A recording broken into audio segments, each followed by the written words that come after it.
পেঁপে দিয়ে খাসির মাংস রান্না। হ্যাঁ বন্ধুরা, খুব সহজে যে কেউ করে নিতে পারবে। যারা কখনো রান্না করেনি তারাও কিন্তু এটা দেখে খুব সহজে করে নিতে পারবে।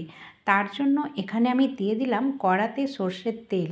আর অবশ্যই এই খাসির মাংস রান্না করার জন্য যদি সর্ষের তেল ব্যবহার করা হয় তাহলে কিন্তু সবথেকে ভালো হয়।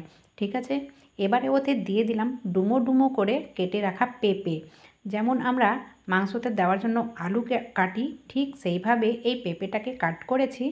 আর ভেজে ভেজে একেবারে লাল বা কালো করে দিতে হবে না, হালকা করে ভাজতে হবে। আর ঠিক ওইভাবে আমি তিন চারটে আলু কাট করেছিলাম, তো সেটাও আমি ভেজে নিলাম। এবারে দেখো, ওই তেলে দিয়ে দিলাম ফোড়ন। ফোড়নে রয়েছে দুটো শুকনো লঙ্কা আর গরম মশলা আর গোটা জিরে। তারপরে ওতে দিয়ে দিলাম তেজপাতা। এবারে সেগুলো থেকে যখন সুন্দর একটা স্মেল বেরোবে তখন ওতে দিয়ে দিলাম পেঁয়াজ। পেঁয়াজটা যতক্ষণ লাল হচ্ছে ততক্ষণ এইদিকে একটা মশলা রেডি করব, যেটাতে আমি দিয়েছি জিরে, ধনে, শুকনো লঙ্কা, সবই পাউডার রয়েছে, আর হলুদ। তো এই পাউডারগুলোকে না, মানে এই গুঁড়োগুলোকে যদি আধ ঘন্টা আগে এইভাবে জলে ভিজিয়ে রাখা হয় তাহলে টাটকা মশলা বাটার মানে স্বাদটা পাওয়া যাবে আর কি। কারণ শুকনো মশলার ফ্লেভারটা একটু আলাদা হয়। আর এইভাবে যদি টাটকার মতো খেতে চাও তাহলে অবশ্যই আধ ঘন্টা আগে জল দিয়ে ভিজিয়ে রাখবে। তো পেঁয়াজটা যখন হালকা লাল হতে লেগেছে দিয়ে দিলাম সেই পেস্ট মশলাগুলো যেটা জল দিয়ে মাখিয়েছিলাম। তারপরে ওতে দিয়ে দিলাম আদা রসুন বাটা। ঠিক আছে, এবারে ওতে দিয়ে দিলাম স্বাদ মতো লবণ। লবণ দেওয়ার পরে এটাকে ভালোভাবে নাড়াচাড়া করে নিলাম, মানে এটাকে ভালোভাবে কষিয়ে নিলাম। ঠিক আছে, মোটামুটি 5 থেকে 7 মিনিট মতো কষিয়েছি। কষানোর পরে এতে দিয়ে দিলাম মাটন, মানে ধুয়ে রাখা খাসির মাংস। তারপরে যেটাতে আমি মশলা জল দিয়ে মেখেছিলাম সেই বাটিটা ধুয়ে একটুখানি জল দিয়ে এতে দিয়ে দিলাম।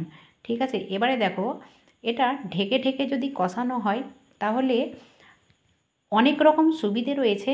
একে তো ঢেকে ঢেকে যদি কষানো হয় তো তাড়াতাড়ি সেদ্ধ হবে। আর দ্বিতীয়ত হচ্ছে কি, ঢেকে ঢেকে যদি রান্না করা হয় তাহলে মানে চুলোর আশেপাশে তেল চিটেও হবে না।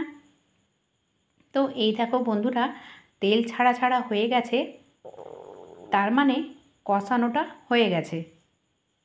তো আবারও আমি ভালোভাবে এটাকে নাড়িয়ে দিলাম। তারপরে এতে দিয়ে দেব জল। যেহেতু এটা খাসির মাংস, তো আমি বড় গ্লাসের 2 গ্লাস জল দিয়েছি। দেওয়ার পরে এটা দিয়ে দিলাম ঢাকা। তো আমি মোটামুটি 20 মিনিট মতো এটা ঢাকা দিয়ে রেখেছিলাম।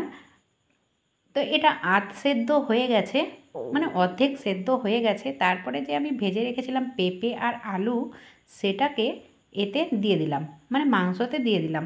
দেওয়ার পরে আবারও এটা 10 মিনিটের জন্য ঢাকা দিয়েছিলাম। তোমরা দেখে বুঝতে পারছো মাংসটা একবারে রেডি হয়ে এসেছে। তারপরে এতে দিয়ে দিলাম গোলমরিচ আর জিরের ভাজা গুঁড়ো, আর এতে দিয়ে দিলাম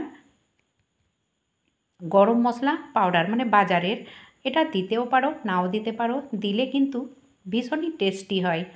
আর এটা রান্না করতে মোটামুটি 35 মিনিট সময় লেগেছে, মানে কষানোর পরে 35 মিনিট সময় লেগেছে।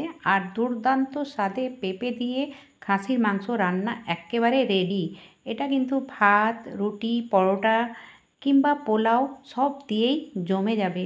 একবার হলেও এইভাবে ট্রাই করে দেখো। আজকের মতো এখানেই শেষ করলাম।